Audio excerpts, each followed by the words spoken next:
प्रगति मैदान के world book fair में जहां हर ओर किताबों की भीड़ और आवाजें थीं, वहीं एक छोटा सा स्टॉल अपने सन्नाटे में गहरी बात कह रहा था।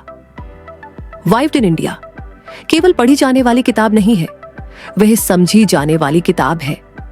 लेखिका हरविंदर जैन ने इस पुस्तक में आधुनिक विज्ञान न्यूरोसाइंस को भगवद गीता, शिव संहिता और काम सूत्र जैसे प्राचीन ग्रंथों से जोड़ा है।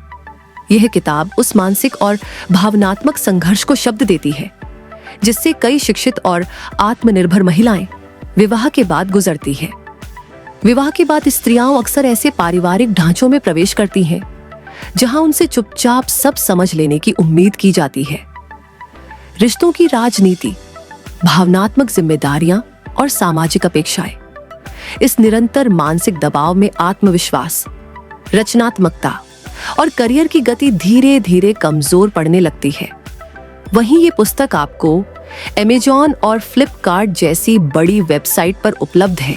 वाइव्ड इन इंडिया बुक मैंने जो लिखी है वो इसलिए लिखी है ताकि जो हमारी गृहिणियाँ हैं वो अपनी ऑथेंटिसिटी से लाइफ जी सके, क्योंकि शादी के बाद ऐसा होता है कि हम अपने आप को भूल जाते हैं। तो उनको दोबारा से याद दिलाना कि वो क्या हैं, उनके स्किल्स क्या हैं और वो अपने स्किल्स पे वर्क करें और साथ ही साथ वो सोशल नेविगेशन कर सकें, क्योंकि कॉन्फ्लिक्ट रेजोल्यूशन में उनका बहुत टाइम निकल जाता है और उनकी एनर्जी बहुत वेस्ट होती है। तो बुक मैंने पब्लिश की थी 2024 जुलाई में और बुक को लिखने में मुझे अराउंड 5 साल लग गए एंड इसमें मैंने अपनी पूरी रिसर्च डाली है।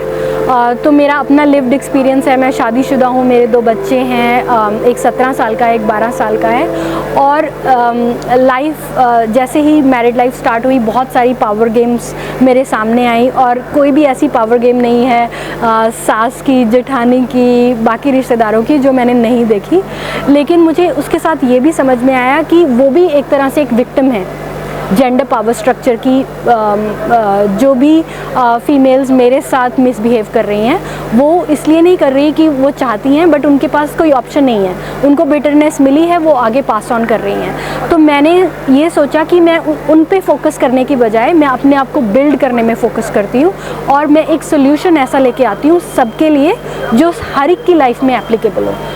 जो मेरी नेक्स्ट बुक है वो मेडिटेशन के टॉपिक पे होगी, किस तरह से हम एडवांस्ड मेडिटेशन में जा सकते हैं। और क्योंकि मैंने कुंडलिनी अवेकनिंग खुद किया है और मैंने उसको टेक्निकली अचीव किया है बिना रिलीजियस अथॉरिटी के, तो मैं सबको ये इन्फॉर्म करना चाहती हूँ कि हम लोग हायर लेवल ऑफ मेडिटेशन और higher level of divine connection achieve कर सकते हैं without bringing religion into it. जो मेरी पब्लिशर टीम है, सागर जी हैं यहाँ पर, he is the distributor of my book. वैसे मेरी बुक सेल्फ पब्लिश्ड है, लेकिन इन्होंने मेरा बहुत साथ दिया है bringing this book to each and every book fair across India, और उससे कॉन्वर्सेशन स्टार्ट होती है। So I am really thankful to Sagar ji, इन्होंने मुझे गाइड बहुत अच्छे से किया है। सर सबसे पहले तो मैम को बहुत मैं कंग्रेचुलेट करना चाहूँगा इस बुक के लिए, बिकॉज मैंने अपनी लाइफ में बहुत ही कम ऐसे बुक्स देखे हैं जो फीमेल बेस्ड बुक्स होती हैं। मैम ने बहुत ही अच्छा कंटेंट बुक लिखी है ये। और एक्चुअली वुमेन एम्पावरमेंट की हम बात करते हैं ना आज की डेट में कि एक्चुअली वुमेन एम्पावरमेंट है क्या, मतलब हमें अपनी सोसाइटी में, हमें अपने देश और समाज में मतलब एक पॉजिटिव एनवायरनमेंट क्रिएट करना है सभी महिलाओं के लिए, सभी लड़कियों के लिए।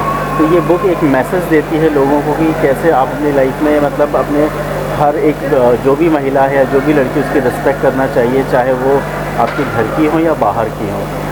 जब तक हम एक शुरुआत अच्छी नहीं करेंगे तब तक बाहर शुरुआत नहीं होगी। तो ये किताब एक बहुत अच्छा मैसेज देती है देश और समाज के लिए। तो मैं तो यही सभी से गुजारिश करूँगा कि इस बुक को आप पढ़िए और पढ़ने के बाद लोगों को प्रमोट भी करिए कि ऐसी किताबें ज़्यादा से ज़्यादा लोगों तक पहुँचे ताकि लोगों का माइंडसेट चेंज हो।